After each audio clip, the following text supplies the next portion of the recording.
Hello student, Vidya Bharati public senior secondary school के YouTube channel में आपका स्वागत है। ऑनलाइन जो क्लासेस चल रही है उसमें 10th क्लास के लिए जो गणित विषय है उसमें मैं आज लेकर आया हूँ त्रिकोणमिति का सामान्य परिचय। कल त्रिकोणमिति के बारे में बता रहे थे। विशेष जो त्रिकोणमिति अनुपात है उनकी सारणी किस प्रकार से तैयार की जाए, तो थोड़ा सा उस सारणी के बारे में एक बार मैं रिव्यू फिर से कर देता हूँ। त्रिकोणमितीय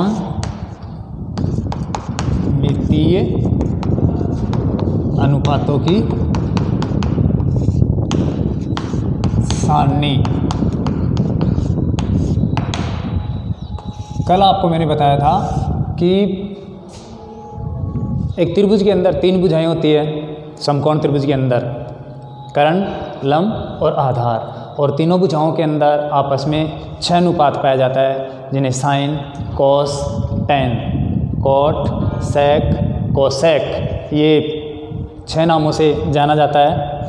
अब कल ये बताया था कि एक समकोण त्रिभुज जो राइट एंगल है उसके अंदर, जैसे मान लेते हैं ये एक समकोण त्रिभुज है जिसका नाम दे देते हैं कुछ भी, जिसका ये आर कोण समकोण है, 90 डिग्री है। ये कर्ण है। अगर इस एंगल के अनुसार देखें, एन एंगल के अनुसार देखें, कोण के अनुसार देखें, तो ये लंबवत भुजा होगी, अर्थात इसे लंब मानेंगे। और जो एन आर है ये आधार है। तो इन तीनों भुजाओं के अंदर जो 6 अनुपात पाया जाता है उसको sign, cos, tan, cot, sec, cosec के रूप में लिखा जाता है, जो आपको चित्र से पहले वाले वीडियो के अंदर समझा दिया गया। अब कल बात आई थी कि अगर किसी त्रिभुज के अंदर एक भुजा दी हुई हो, समकोण त्रिभुज के अंदर एक भुजा का माप दिया हुआ हो तीनों में से, तो बाकी भुजाएं हम किस प्रकार से ज्ञात करें। तो उसके लिए मैंने आपको बताया था कि इन दोनों न्यून कोणों में से कोई सा एक न्यून कोण आपको और दिया जाएगा भुजा के माप के साथ साथ, और उस कोण और भुजा के आधार पर हम बाकी अन्य भुजाओं को ज्ञात करेंगे। लेकिन उसके लिए त्रिकोणमिति के अनुपातों की एक सारणी है। इन जो कोण दिए गए हैं उन कोणों के हिसाब से इन तीनों भुजाओं में क्या अनुपात होता है, क्या माप होता है, वो उस सारणी में दिया हुआ होता है। और उस सारणी के अंदर जो ये न्यून कोण है वो सिर्फ 5 न्यून कोण निर्धारित है आपके कोर्स के अंदर। 0 डिग्री, 30 डिग्री, 45 डिग्री, 60 डिग्री और 90 डिग्री, इन 5 कोणों के मान से संबंधित क्वेश्चन ही आपके कोर्स में आते हैं। तो उस सारणी को एक बार मैं फिर से यहाँ पर चित्र से आपको बता देता हूँ। सबसे पहले हम एक टेबल बनाएंगे। इस टेबल के अंदर ऊपर डिग्री मान लिखेंगे और यहाँ पर ये 6 अनुपात। सबसे पहले नंबर पे साइन थीटा, थीटा ये कोण का प्रतीक है, और दूसरे नंबर पे कॉस थीटा, फिर टेन थीटा, उसके बाद कॉट थीटा, फिर सेक थीटा, और छठे नंबर पे कोसेक थीटा। इन 6 त्रिकोणमितीय अनुपातों को आपको इसी क्रम में लिखना है इस सारणी के लिए।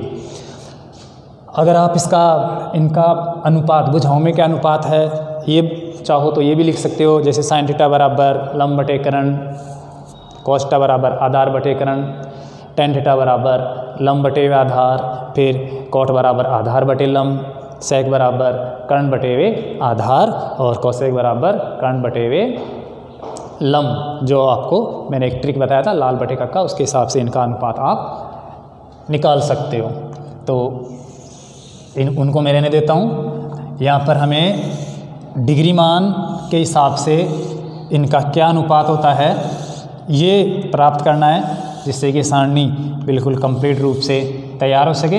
क्योंकि आगे बहुत सारे प्रश्नों के अंदर, और 2 प्रश्नावलियाँ हैं 10th क्लास के अंदर, उनमें ये त्रिकोणमिति के अनुपातों की सारणी काम में आती है, जिनमें जो डिग्री मान होता है उसके हिसाब से माप हम रखते हैं।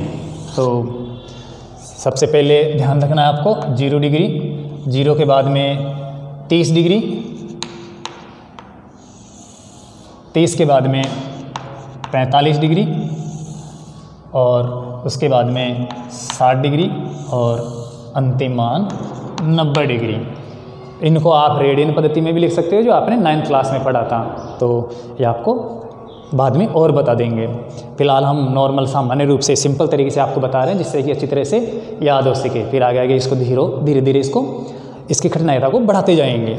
देखो कल मैंने आपको बताया था कि इस साइन के ये 5 डिग्री मान 0, 30, 45, 60 और 90 अगर हम ये प्राप्त कर लेते हैं तो हम पूरी सारणी को आसानी से भर लेंगे। कहने का मतलब ये पूरी सारणी आपको अच्छी तरह से याद हो जाएगी, आप तैयार कर लोगे। तो हमारी पहली समस्या यही है कि साइन के ये जो 5 डिग्री मान है वो हम कैसे निकालें।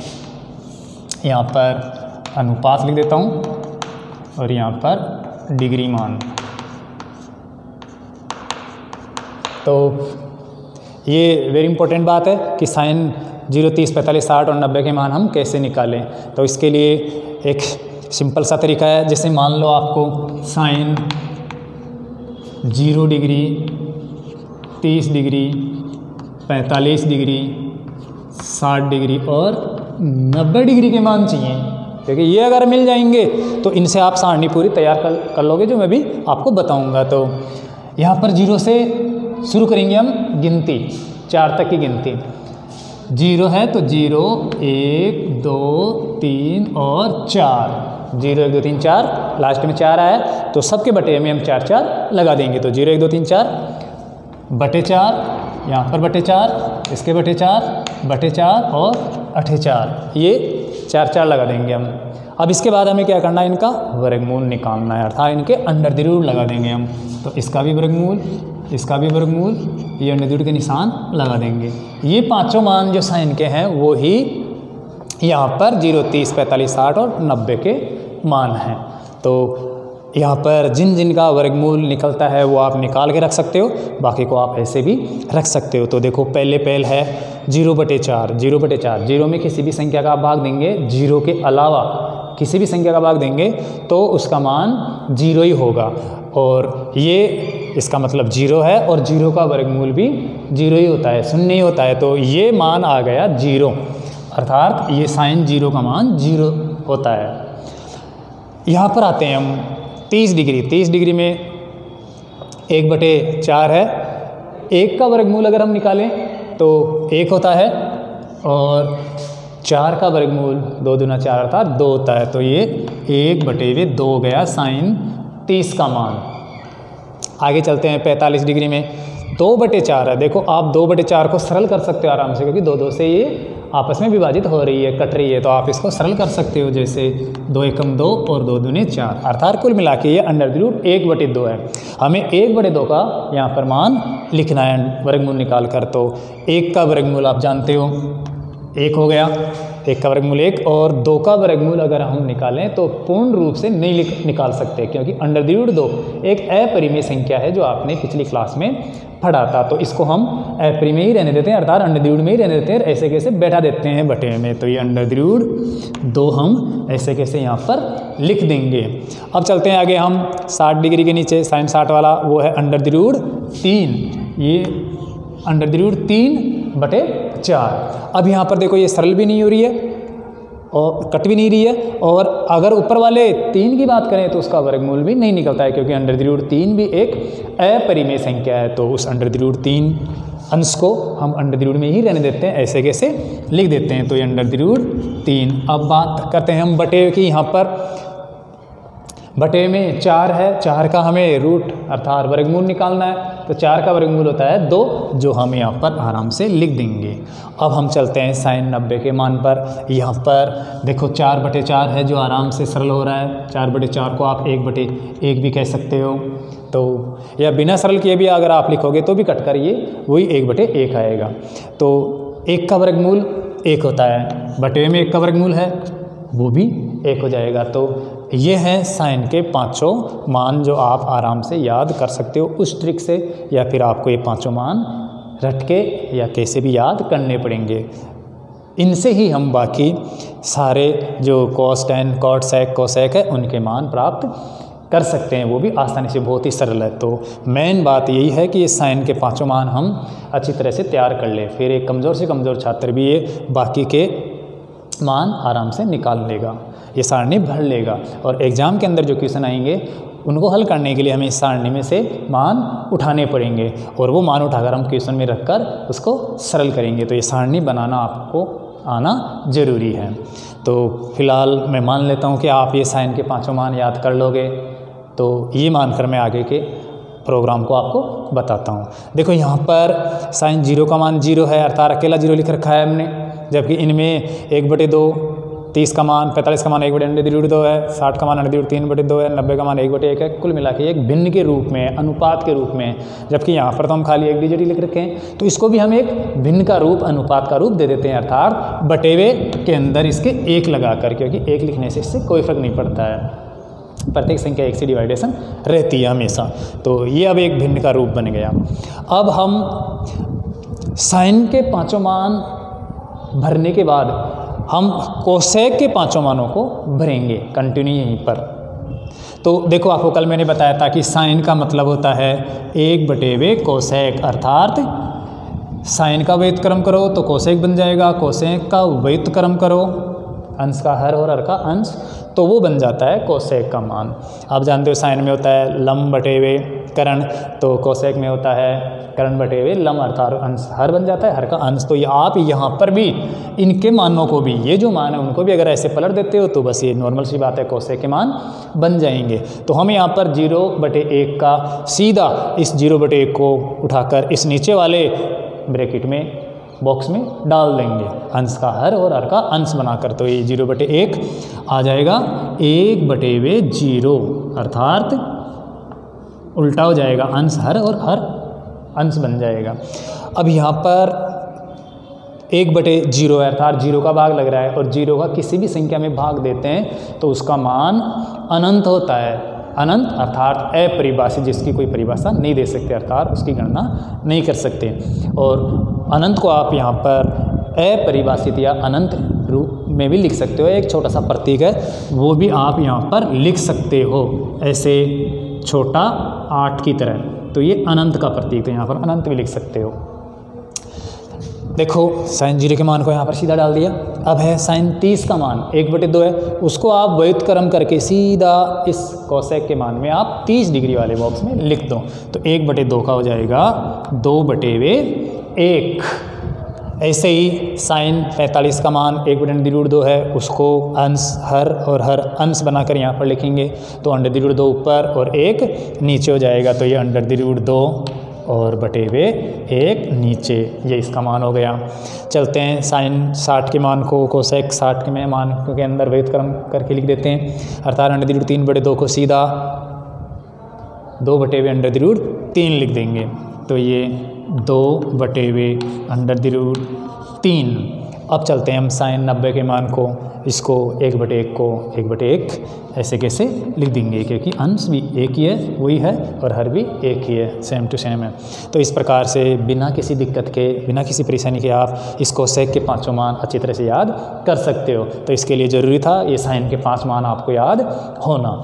अब हम कोसेक के मान को भरते हैं, कोसेक 0, 30, 45, 60 और 90 के मान को भरते हैं। और ये भरना बहुत ही सिंपल है, आप इस हाथ से उधर से साइन के कंटिन्यू मान उठाते जाओ और इस हाथ से कोस के कंटिन्यू मान भरते जाओ। तो उधर से देखो इस मान को इसमें लिखना है ऐसे, फिर इधर से आते हैं दूसरे नंबर पे, तो इधर से ये दोनों सेम होंगे, ये जो जगह आपस में समान होगी। फिर आते हैं आगे इधर से, तो ये दोनों जगह समान होगी, ये ऐसे कैसे लिखा जाएगा। और फिर इधर से इसको उठाकर इसमें लिख देंगे और इसको उठा के इसमें, तो ये कोस के मान आराम से मिल जाएंगे आपको। तो चलते हैं 1/1 को यहाँ पर लिखने। तो ये अर्थात साइन 90 और कोस जो 0 है उसमें कोई अंतर नहीं होता है, साइन 90 का और कोस 0 का मान समान होता है। इसे हम न्यून कोण भी कह सकते हैं, अर्थात पूरक कोण भी कह सकते हैं आपस में। साइन और कोस में पूरक अनुपात होता है, पूरक कोणों का अनुपात होता है, अर्थात साइन का जितना डिग्री है उसको अगर आप 90 में से घटा देंगे तो जो बचेगा वो कोस का मान होगा और दोनों आपस में बराबर होगा। जैसे साइन का 2 डिग्री है तो कोस का 88 डिग्री, अर्थात साइन 2 और कोस 88 में कोई अंतर नहीं है। इसी प्रकार से अन्य तो यहाँ से हम दूसरे नंबर पर आते हैं 60, इधर से cos के इधर से इसको भरते हैं तो उधर देखो 60 30 90 भी होता है। √3/2 को यहाँ पर लिख देंगे तो √3/2। उधर से तीसरे नंबर पे आते हैं, इधर से तीसरे नंबर पे जाते थे तो बिल्कुल सेम टू सेम सामने हो गया। और देखें तो 45 sin 45 और cos 45 90 होता है। तो ये ऐसे कैसे 1/√2। अब इधर से चलने पर हम 30 पे आते हैं, 30 डिग्री पे 1/2 है और इधर से 60 पे, तो वही 1/2 इसको यहाँ पर लिख देंगे। अब इधर से आते हैं 0/1, तो इस 0/1 को इधर यहाँ पर 90 डिग्री में लिख देते हैं, ये 0/1 अर्थात ये साइन जो जितना डिग्री है उतना ही अगर 90 में से घटाएं तो वो cos का बन जाता है। जैसे हमें cos 0 का चाहिए तो 0 को 90 में से घटा दो, 90 बचा तो साइन का 90 मान लिख दो। हमें cos 30 डिग्री का मान चाहिए तो 30 डिग्री को आप 90 में से घटाओ, जो बचता है वो साइन वाला मान लिख दो। तो 30 डिग्री को अगर हम 90 में से घटाते हैं तो वो बचता है 60 डिग्री, और ये 60 वाला जो साइन का मान है वही cos 30 का मान है। इसी प्रकार से साइन 45 तो cos भी 45 हुआ, क्योंकि 90 में से 45 घटाएंगे तो 45 हो जाएगा। तो साइन 45 और cos 45 हमेशा समान होते हैं, सेम होते हैं। तो ये 1/√2 इसमें लिख दिया। अब हमें 60 का चाहिए, cos 60 का मान, तो 60 का मान अर्थात 90 में से घटाएं तो 30 डिग्री बचता है। इसका मतलब वो 30 डिग्री साइन वाला इस cos का 60 वाले मान के बराबर है। तो 60 वाला जो मान है इसका 30 डिग्री वाला जो मान है वो 60 वाले में लिख देंगे 1/2, वो 60 वाले के बराबर हो जाएगा। और इधर 0 डिग्री घटाएं 90 में से तो 90 बचता है, तो ये 90 का मान हो गया cos का 0/1। तो इस प्रकार से आप ये cos वाले मान को आराम से भर सकते हो। अगर आप ऐसे नहीं भर सकते, उधर से उठाकर इधर से नहीं भर सकते, तो आप इधर से उठाते जाओ और इधर से भरते जाओ, इस प्रकार से भी ये तैयार कर सकते हो। तो आप नॉर्मल रूप से cos का मान निकाल सकते हो, ये 5 डिग्री मान। अब हम नीचे से दूसरे नंबर को भरते हैं। देखो इस cos वाले मान को व्युत्क्रम करके सीधा यहाँ पर डाल दोगे तो वो बन जाएंगे sec के मान। जैसे अभी अभी आपने sin के मानों को यहाँ पर इधर डाला था, वैसे ही आपको cos के मानों को नीचे डालना है। ये डिब्बा तो भर चुका, तो अब इसकी बारी है, अर्थात sec का मान भर जाएगा। तो हम cos के मान को यहाँ पर डालते हैं। आपको कल मैंने बताया था कि cos और sec में भी आपस में व्युत्क्रम का संबंध होता है, अर्थात sec बराबर 1/cos होता है, cos बराबर 1/sec होता है। अर्थात cos के मानों को बदल दे, अंश और हर के मान को बदल दे, ऊपर नीचे कर दे तो वो sec का बन जाता है, और अगर sec के मान को बदल दिया जाए तो वो cos का मान बदल जाता है। तो हम यहाँ पर cos के मान को उल्टा करते हैं, सिर्फ कुछ नहीं करना है, यहीं से टिपना है और सीधा यहाँ पर लिखना है, लेकिन अंश की जगह हर लिखना है, हर की जगह अंश लिखना है। तो ये 1/1 का हो जाएगा 1/1, और √3/2 को हम 2/√3 लिख देंगे, तो ये 2 ऊपर चला जाएगा और √3 नीचे। 1/√2 को डालेंगे तो √2/1 हो जाएगा, और 1/2 को नीचे करेंगे तो 2/1 हो जाएगा। और ये 0/1 है, इसका व्युत्क्रम करेंगे तो 1/0 हो जाएगा। वही बात, 0 से डिवाइडेशन हो रहा है, यहाँ पर 0 का भाग लग रहा है। ये परिमेय संख्या नहीं है, अपरिमेय संख्या या अनंत संख्या है, अपरिमेय संख्या भी नहीं कह सकते, ये एक अपरिभाषित संख्या है। तो इसको हम इस प्रकार से लिख सकते हैं। अब आपके पास tan और cot के मान बचे हैं, तो हम tan के मान को तैयार करते हैं।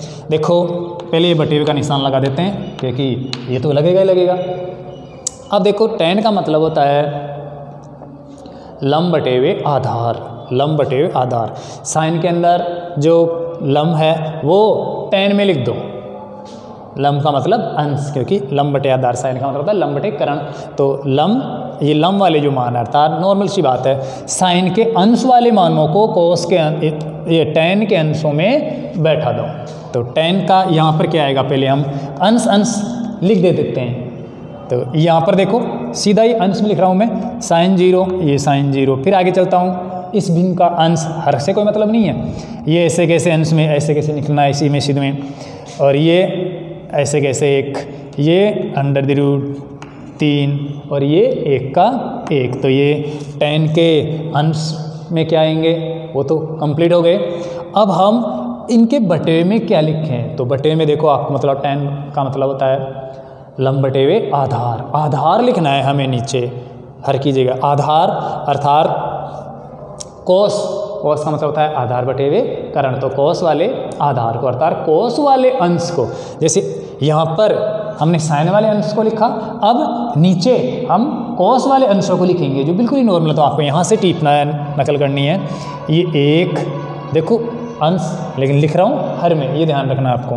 ये √3 और 45 में ये अंश 1 है जो हर में लिख देंगे, और ये 1 और ये 0, 0 से डिवाइडेशन हो रहा है, इसको आप अपरिभाषित भी लिख सकते हो, अनंत भी लिख सकते हो। अब बचा कोट का मान, तो कोट का मान वेरी सिंपल है। अभी वो अगर हम वही तरीका अपनाएं नीचे डालने का, तो इसी को आप उलटकर नीचे लिख दो, क्योंकि tan का मतलब 1/कोट और कोट का मतलब 1/tan होता है। इसमें भी वही व्युत्क्रम का संबंध पाया जाता है। तो आपको कुछ नहीं करना है, यहीं पर आप ऐसे पलटकर लिख दो, यहीं पर पास के पास में अगर आप, और अगर आप ऐसा नहीं कर सकते तो tan और कोट में पूरक कोणों का संबंध भी पाया जाता है, अर्थात tan थीटा बराबर कोट 90 - थीटा होता है। तो आप उधर से उठाकर इधर लिख सकते हो, उधर से ऐसे, फिर अगले तो इधर से आगे ऐसे ऐसे, जैसे आपने साइन और कॉस को किया था वैसे ही। तो आप उधर से भी कर सकते हो। ऐसे ना उठाओ तो आप चाहे ऐसे बदल दो, जैसे इसको बदलेंगे तो ये हो जाएगा 1/0 अर्थात अनंत हो जाएगा, और इसको पलटेंगे तो ये हो जाएगा √3/1 अर्थात वो हो जाएगा।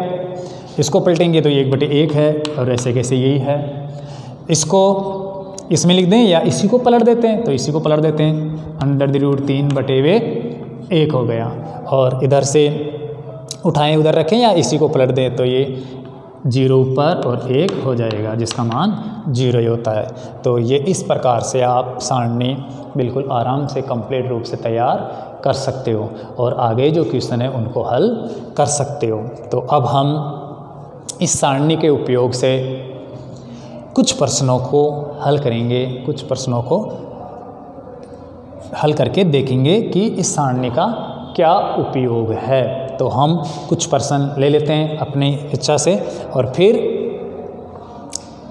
सारणी में से मान उठाकर उन क्वेश्चनों को हल करेंगे, जो बोर्ड में 3-4 नंबर के क्वेश्चन आते हैं, छोटे छोटे क्वेश्चन। तो जैसे मान लो यही क्वेश्चन आ गया कि sin 30 degree plus cos 60 degree का मान ज्ञात कीजिए। वेरी सिंपल, इसका मान ज्ञात कीजिए। sin 30 प्लस cos 60 का मान। मैं एक नॉर्मल सा सिंपल सा क्वेश्चन ले रहा हूँ पहले, बाद में ये बहुत जटिल भी होते हैं, जटिल क्वेश्चन भी आते हैं। तो फिलहाल आपके लिए समझाने के लिए मैं पहले एक ईजी क्वेश्चन ले रहा हूँ। हमें sin 30 डिग्री का मान और cos 60 डिग्री का मान जोड़ना है, कितना होता है। अब देखो sin 30 cos 60, ऐसा तो है नहीं कि sin 90 या cos 90 या डिग्री मान जोड़ दें, ऐसा आपको नहीं करना है। त्रिकोणमिति में ऐसा नहीं होता है कि 30 डिग्री और 60 डिग्री 90 हो जाएगा। हमें क्या करना है, sin 30 का मान इस सारणी में से लेना है। तो sin 30 आप देखो 1/2 होता है, और cos 60, ये cos 60 का मान देखो 1/2 होता है। तो ये दोनों मान वहाँ पर रखने हैं और फिर हल करना है। तो हम यहाँ पर बताते हैं, चूँकि sin 30 डिग्री बराबर 1/2 व cos 60 डिग्री बराबर भी 1/2 है। इन दोनों मानों को हम रखते हैं उनकी जगह और फिर सरल करते हैं। तो sin 30 का मतलब 1/2 प्लस cos 60 का मतलब भी 1/2 होता है। 9 भिन्नों में जोड़ना है, 1/2 और 1/2 अर्थात आधा और आधा 1 हो गया। आप सीधे वैसे भी लिख सकते हो, या फिर दोनों का लघुत्तम लेकर देखो तो 2 ही है। ऐसे कैसे हर, तो अंश भी ऐसे कैसे रहेंगे, अर्थात 2 का 2 तो ये 1 का 1 प्लस 2 का 2 तो 1 का 1, 1 और 1 हो गए 2 और बटे में 2 और 2 में 2 का भाग देते हैं तो ये 1 आ जाएगा। तो कहने का मतलब sin 30 degree plus cos 60 degree का मान हो गया 1। तो ये दोनों साइन 30 और cos 60 ये दोनों मान हमें यहाँ से मिले, सारणी में से मिले। अगर ये सारणी आपको नहीं आती है तो आप ये मान कहाँ से रख पाओगे, अर्थात नहीं रख पाओगे, और नहीं रख पाओगे तो आप ये प्रश्न हल भी नहीं कर पाओगे। तो इसलिए ज़रूरी है कि इस प्रकार के क्वेश्चन और भी क्वेश्चन ऐसे बुझाओ के क्वेश्चन भी लेंगे, उन क्वेश्चनों को हल करने के लिए सारणी आपको कंप्लीट रूप से तैयार करनी है या याद होनी चाहिए, जो जब भी जरूरत पड़े उन प्रश्नों को हल करने के लिए इनको हम काम में ले सकें। तो एक नॉर्मल सा क्वेश्चन लिया था। अब मैं और थोड़ा सा इसी प्रकार का एक क्वेश्चन और लेता हूँ। जैसे यहाँ पर ले लेता हूँ मैं, क्वेश्चन ले लिया sine square 60 degree plus cos square 60 degree, ये क्वेश्चन है। इसका माप ज्ञात करना है हमें कि क्या होता है। तो देखो अभी मैंने जो क्वेश्चन लिया था उसके अंदर स्क्वायर नहीं लगाया था। अब कुछ छात्र ये समझेंगे कि साइन स्क्वायर 60 डिग्री है, इसका मतलब 60 डिग्री का हमें वर्ग करना है, या फिर कॉस स्क्वायर ये 60 डिग्री है तो 60 डिग्री का हमें वर्ग करना है। तो 60 डिग्री का वर्ग नहीं करना है, इनके मान का वर्ग करना है। दूसरी बात, यहाँ पर साइन स्क्वायर है, इसका मतलब साइन गुणा साइन न करके आप 60 जो साइन 60 है, साइन 60 डिग्री का जो मान है उस साइन 60 डिग्री के मान का वर्ग करना है। ये साइन के वर्ग लग रहा है। कुछ छात्र ऐसे सोचते हैं कि ये यहाँ पर आता है ऐसे साइन 60 का वर्ग, तो हम साइन 60 के मान का वर्ग करते हैं, तो ये वर्ग यहाँ पर नहीं आएगा, ये स्क्वायर इन डिग्री मानों के नहीं आएगा, इन अनुपातों के आएगा। Sine cos tan cot sec cosec इनके स्क्वायर या 3 घात 4 घात या जितनी भी घात है वो इनके लग के आएगी, डिग्री मान के नहीं आएगी।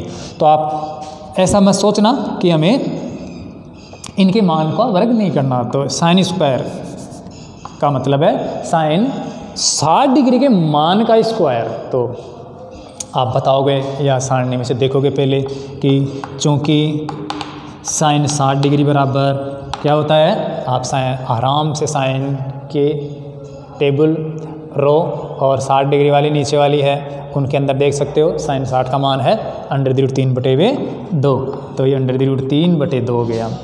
कॉस 60 डिग्री का मान भी आप सारणी में से देखोगे जो है कॉस 60 डिग्री, कॉस ये कॉस की वाली लाइन और 60 डिग्री वाली लाइन है 1/2 उसमें, तो ये 1/2 हो गया। ये साइन के 60 के और कॉस 60 के मान हम यहाँ से सारणी में से लेंगे। इन मानों को हम क्वेश्चन के अंदर जो दे रखा है वहाँ पर रखेंगे। तो देखिए यहाँ पर साइन 60 डिग्री का मान रखना है हमें। साइन 60 का मान होता है √3/2। अब देखो कुछ छात्र क्या करते हैं, इस घात की तरफ ध्यान ही नहीं देते हैं, इसका उपयोग ही नहीं करते हैं या फिर गलत कर देते हैं। तो ये आपको ध्यान देना है, साइन स्क्वायर है, वो ये सोचते हैं कि साइन के स्क्वायर है, 60 डिग्री के तो है नहीं, इसलिए 60 डिग्री के मान का स्क्वायर क्यों करें हम। तो ऐसा सोचना गलत है। आपको क्या करना है, साइन 60 डिग्री के मान का स्क्वायर करना है, इसका वर्ग करना है। तो हम यहाँ पर कोष्टक लगा के ये स्क्वायर लगा देंगे। तो इस बात को आप ध्यान से समझना। प्लस है तो ये प्लस है, माइनस हो तो माइनस, गुणा हो तो गुणा का निशान। कॉस 60 का मान लिखेंगे, फिर उसका स्क्वायर करेंगे तो कॉस 60 का मान है 1/2, ये 1/2 और इसका स्क्वायर कर देंगे। अब इसको हम सरल करेंगे, वर्ग करेंगे, अंश का अलग से वर्ग, हर का अलग से वर्ग करके आपको मान निकालना है। तो देखो √3 का हमें वर्ग करना है। √3 अर्थात √3 गुणा √3, किसी भी संख्या का वर्ग करने का मतलब उस संख्या को उसी संख्या से गुणा कर लेना। तो जैसे 3 का वर्ग होता तो 3 × 9 होता। अब √3 का वर्ग करना है तो √3 का वर्ग होता है √9, अर्थात 3 × 9 √, के अंदर चला जाएगा। अब √9 का वर्गमूल निकालें हम तो वापस क्या आ जाएगा, 3 आ जाएगा। तो कुल मिला के किसी भी वर्गमूल √, वाली संख्या का अगर हम स्क्वायर करते हैं अर्थात 2 घात लगाते हैं, वर्ग करते हैं, तो उसका √, हट जाता है और वो मूल संख्या बच जाती है। तो यहाँ पर √3 का वर्ग होगा 3, या आप √9 लिख सकते हो, लेकिन √9 लिखने के बाद आपको वर्गमूल निकालना पड़ेगा तो वापस वही 3 आएगा। तो √3 का वर्ग हो गया 3, अर्थात √, हट गया। बटे में आते हैं, इस 2 का भी वर्ग करना है। कुछ छात्र क्या करते हैं, देखते हैं कि ये वर्ग इसके पास में है, अंश वाली संख्या के पास में, इसलिए इसी का वर्ग करके छोड़ देते हैं, बटे वाली संख्या का वर्ग नहीं करते हैं। तो ये सबसे बड़ी गलती है। अगर ये ऐसा होता तो बात अलग थी, जैसे √3 का स्क्वायर और बटे 2। अगर ऐसा है तब तो √3 का इस अंश का ही वर्ग है, हर का नहीं है। लेकिन आपको पता है ये वर्ग तो sin 60 के पूरे मान का है, अर्थात sin 60 का पूरा मान √3/2। तो √3/2 का वर्ग करना है, नहीं कि √3 का ही करना है, 2 का नहीं करना है, इसका भी करना है। तो आपको ये ध्यान रखना है। √3 का वर्ग हो गया 3 और 2 का वर्ग 2 दूना 4। अब कुछ छात्र क्या करते हैं, जैसे √3 का वर्ग किया 3 आ गया, तो इस 2 का वर्ग करने पर भी वो 2 ही लिख देते हैं कि जैसे 3 आया था, तो 3 नहीं है, ये √3 है, ये वर्गमूल के अंदर है, जबकि इसके वर्गमूल का निशान नहीं लग रहा है, सिर्फ अंश के ही है। तो ये 2 दूना 4 हो गया। तो इसका मान आपके समझ में आ गया। प्लस ये प्लस लगा देंगे। आगे चलते हैं हम 1 का वर्ग करते हैं। अब कुछ छात्र क्या करते हैं, 1 का वर्ग करने पर वो देखते हैं कि 2 घात लग रही है, 1 का वर्ग करेंगे तो वो 2 लिख देते हैं ऐसे कि 2 एकम 2। तो ऐसा नहीं है, वर्ग का मतलब है उसी संख्या से गुणा करना। जैसे 1 का वर्ग है तो 1 को 1 से गुणा करना, 1 का फड़ा 1 बार बोलना। और आप जानते हो 1 एकम 1, 1 का फड़ा आप चाहे कितनी बार बोलो 1 ही आता है, अर्थात 1 के कितनी घात लगाओ पॉजिटिव वो 1 ही रहेगा। तो यहाँ पर 1 का वर्ग 1, 2 नहीं करना, आपको ये ध्यान रखना है। तो ये 1 बटे में 2 का वर्ग आप जानते हो, 2 दूना 4, इसकी तरह ही। तो ये 4 हो गया। अब इन दोनों भिन्नों को, नॉर्मल सी बात है, जो छोटी क्लासों में आप भिन्नों को जोड़ते हो उसी प्रकार से इनको जोड़ना है। त्रिकोणमिति का जो रोल है वो तो बस यहाँ तक ही सीमित है। इस क्वेश्चन के अंदर हमने त्रिकोणमिति का तो सिर्फ ये उपयोग किया है कि sin 60 का और cos 60 का मान क्या होता है, ये मान बताने के बाद तो हम सामान्य गणित के अंदर आ गए। नॉर्मल गणित के अंदर जो हम भिन्नों के जोड़बाई करते हैं, तीसरी चौथी क्लास के अंदर ये स्टार्ट हो जाता है, वही है। तीसरी चौथी क्लास के अंदर छोटे बच्चे भी ये भिन्नों के जोड़बाकी करते हैं, तो ये वही है, ये नॉर्मल सी बात है। तो ये तो आपको विशेष ध्यान रखना है कि ये तो आपका पहले से पढ़ा हुआ ही है, इसमें तो कुछ दिक्कत वाली बात होनी नहीं चाहिए।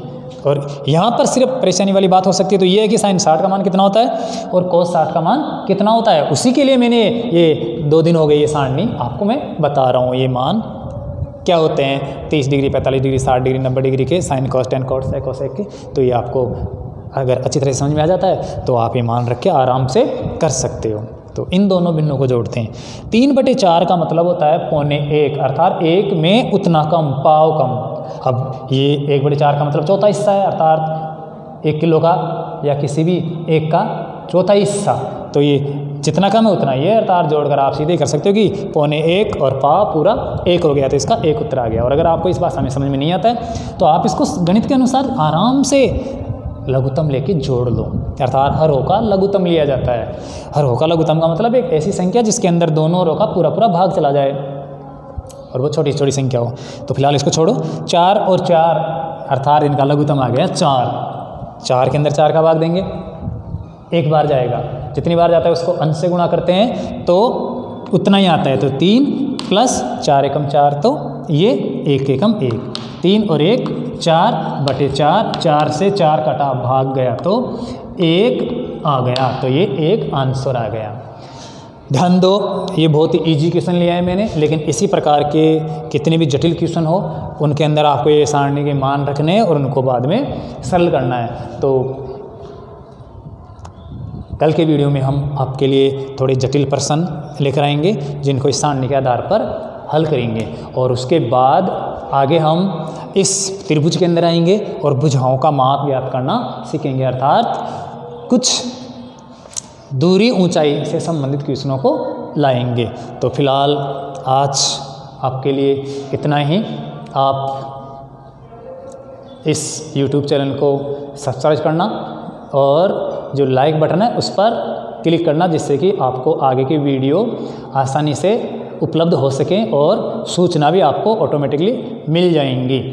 बाकी अगर आप ऐसा नहीं करते हो तो भी आपको हम व्हाट्सएप से या फेसबुक से या किसी और कॉल के माध्यम से सूचित करते जा रहे हैं, लेकिन फिर भी आप समय निकालकर इन क्वेश्चनों को, इन वीडियो को आप देखना, समझने की कोशिश करना जब भी आपको टाइम मिले। तब, और इसके अनुसार क्वेश्चनों को हल भी करना, क्वेश्चन अपने मन से बनाकर भी इनको हल करना है। तो फिलहाल आज के लिए इतना ही। सबको बहुत बहुत थैंक यू जो आप वीडियो को देखते हो और कुछ समझने की कोशिश करते हो। ये छुट्टियों का समय है, इसको आपको अच्छी तरह से काम में लेना है, क्योंकि स्कूल में क्लासें नहीं लग पा रही हैं, तो आप घर पे अपनी पढ़ाई का ध्यान रखना, कहीं नुकसान ना हो आपकी पढ़ाई का। तो बहुत बहुत आपको धन्यवाद। Good morning.